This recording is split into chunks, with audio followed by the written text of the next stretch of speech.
మంది భారతదేశాన్ని చైనాతో కంపేర్ చేసి అబ్బో చైనా అద్భుతంగా డెవలప్ అయిపోతోందని గీతలేసి మరీ చూపిస్తూ ఉంటారు.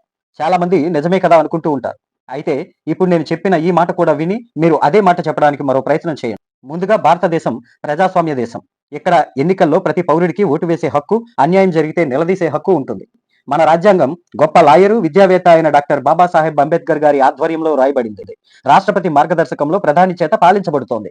ఎవరైనా పార్టీ పెట్టి గెలిచి పాలించే అధికారం ఇక్కడ ఉంది. మరి చైనాలో ప్రజలెవరికీ ఓటు హక్కు లేదు. కేవలం నాయకులు మాత్రమే ప్రధానిని ఎన్నుకునేలా ప్రజల భాగస్వామ్యం లేకుండా చేశాడు. అక్కడి ప్రధాని రాజ్యాంగం రాస్తాడు. అక్కడ సిపిసి అంటే కమ్యూనిస్ట్ పార్టీ ఆఫ్ చైనా తప్ప మరో పార్టీ అధికారం చేపట్టకూడదు. అక్కడి ప్రజలకు గట్టిగా ప్రశ్నించే హక్కే లేదు. మన దేశంలో సుప్రీంకోర్టు ప్రభుత్వ నిర్ణయాన్ని రద్దు చేయగలదు, చేయవచ్చు. కానీ అక్కడ న్యాయ వ్యవస్థ ప్రభుత్వానికి లోబడి పనిచేయాలి. అక్కడ ఎంత ప్రముఖ పత్రిక అయినా గొంతెత్తి ప్రశ్నించకూడదు, తీవ్రమైన చర్యలు తీసుకుంటారు. అలాగే మనకి సైనిక వ్యవస్థకి, పాలన వ్యవస్థకి వేరు అధ్యక్షులు ఉంటారు. కానీ చైనాలో రాష్ట్రపతి, ప్రధాని, సైనికాధ్యక్షుడు అన్ని ఒక్కడే. మన దేశంలో ఎవరైనా ఆర్టీఐ ద్వారా ప్రభుత్వ సమాచారం తీసుకోవచ్చు. కానీ చైనా ప్రభుత్వం ఏం చేసినా జై కొట్టాలి కానీ వ్యతిరేకించే ప్రయత్నం ఎవరూ చేయకూడదు. ప్రభుత్వ వ్యవహారాలు అస్సలు అడగకూడదు. భారత్లో ప్రతిపక్ష పార్టీలు ఎన్నో ఉన్నాయి. ప్రజల పక్షాన ప్రభుత్వాన్ని కడిగి పారేస్తున్నాయి. చైనాలో కూడా పార్టీలు ఉన్నాయి. కానీ అవన్నీ సిపిసి విధానాలకు అనుగుణంగానే ఉండాలి.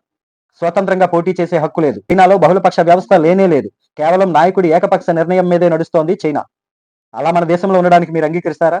ఎందుకంటే కఠిన చట్టాల కారణంగానే కదా దేశం అభివృద్ధి చెందింది అని మీరు అనుకోవచ్చు. అలా అనుకునేవారు ఈ దేశంలోని మీ స్వేచ్ఛను కూడా దృష్టిలో పెట్టుకోండి. అలాగే ఒక దేశం ఎంత సంపాదించింది అనేది సెకండరీ.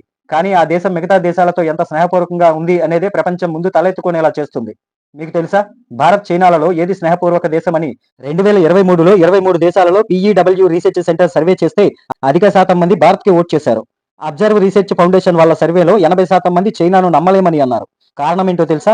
భారతదేశం పొరుగు దేశాలకు నిస్వార్థంగా సాయం చేస్తే, గ్రాంట్ రూపంలో ఇస్తే, చైనా మాత్రం ప్రతి సాయం వెనుక స్వార్థం చూస్తుంది. ఇక్కడ మీకు కొన్ని ఉదాహరణలు చెప్తాను. నేను చెప్పేది నమ్మని వారు దయచేసి రీచెక్ చేసుకోండి. 2017 దాకా భారతదేశం మాల్దీవులకి 270 కోట్లు ఉచితంగా ఇచ్చింది, వారి న్యాయ వ్యవస్థ కోసం. ఆఫ్ఘనిస్తాన్కి హెల్త్ కోసం, మౌలిక వస్తువుల కోసం 2300 కోట్లు ఇచ్చింది. 2023లో శ్రీలంక దేశానికి దాదాపు 18,000 కోట్లతో పాటు 500 బస్సులు, 5 లక్షల కరోనా వ్యాక్సిన్స్ పూర్తి ఉచితంగా ఇచ్చింది. 2015లో నేపాల్లో భూకంప బాధితుల కోసం 50,000 ఇళ్లు కట్టించింది, 132 హాస్పిటల్స్ కట్టించింది, 71 స్కూళ్లు కట్టించింది, 28 ప్రాజెక్టులు కట్టించడమే కాకుండా 10 లక్షల వ్యాక్సిన్ డోసులు ఉచితంగా ఇచ్చింది భారతదేశం. అంతేకాదు మనమంటే నచ్చని దేశమైన బంగ్లాదేశ్ కి కూడా 850 కోట్ల రూపాయలు ఏమీ ఆశించకుండా ఇచ్చింది. ఈ 2025-26 సంవత్సరానికి గాను భూటాన్ దేశానికి 2,150 కోట్ల సాయం మంజూరు చేసింది.